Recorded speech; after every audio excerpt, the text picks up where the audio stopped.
During the financial crisis, people did feel poor. They were losing their jobs, so they didn't feel like they should be spending as much money. Right now, we don't have the same problem. So people aren't spending because they don't feel like they should be spending. They're not spending because the stores are closed and my cruise was canceled. It's Sarah's cruise being canceled that's really a problem here.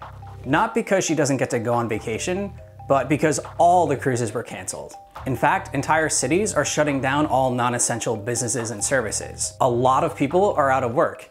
And even if you do have money to spend, there's nowhere for you to go to spend it. Because of all this, the Federal Reserve cut interest rates to 0%. Immediately, something called the Dow Futures dropped 5% and trading was halted. I wasn't quite sure what this all meant, so I asked one of the smartest people I know, Insider's own Sarah Silverstein.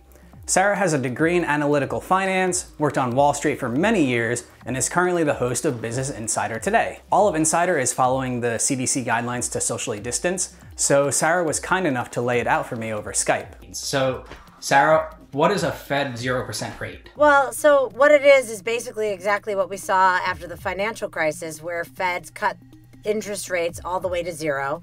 And that is basically a benchmark that people can borrow from. The idea is if the Fed rate goes to zero, that my money in the bank that I'm saving is basically losing money with inflation. So what the Fed has done is made saving money unattractive. By making the rate 0%, the interest you might earn in a savings account becomes lower as well.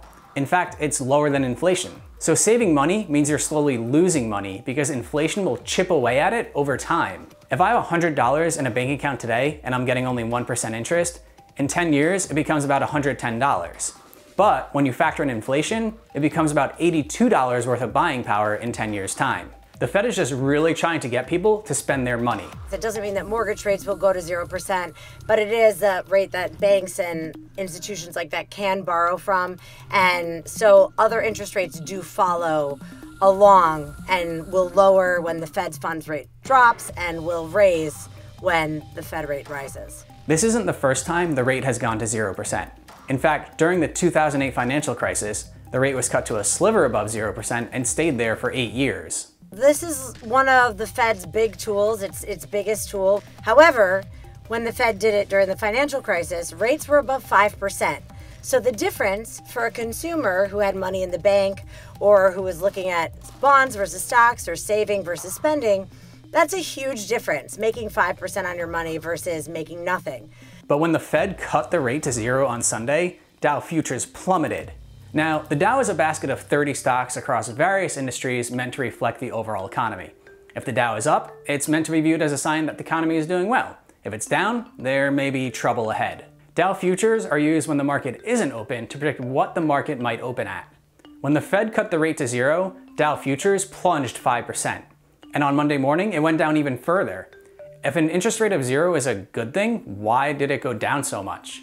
We're coming from a 1% rate, which means that it's not as big of a thing for investors. Usually when rates are cut, that leads the stock market to rise. But that didn't happen this time, which means one of two things. People expect rates to be cut, and then they are cut, usually nothing happens, or if they're cut less than the market expected, because there's nowhere more it could have gone. So the other thing is that the Fed, this is something that we've been worried about for a long time. Whenever the Fed is at or close to 0, it means if we have a really big issue, a really big economic issue, that the Fed can't really do anything to help. Because interest rates have been so low for so long, the Fed didn't really have a ton of tools to work with here. It's like needing a bazooka and only having a butter knife. As the economy's been expanding, a lot of people, a lot of economists have been saying that the Fed should be raising rates so that we have tools when something bad happens, and there's nowhere left to go. Like, the Fed is not our solution right now. People are being told to stay inside if they can. So if they aren't going anywhere and not spending as much as they normally do, and the Federal Reserve is down for the count, what other options are left?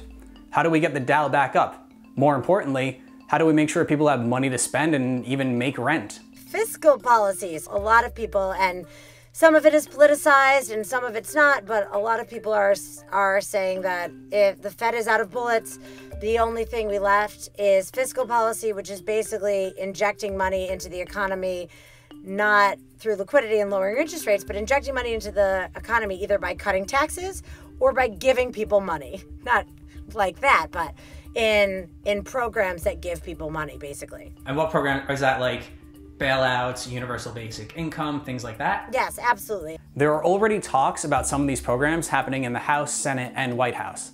Some politicians, like Senator Mitt Romney, are suggesting giving all Americans a certain amount of money. President Trump has been tweeting his support for giving the airlines financial help. It's hard to say right now what any of these programs might look like, but it will require all of Washington working together.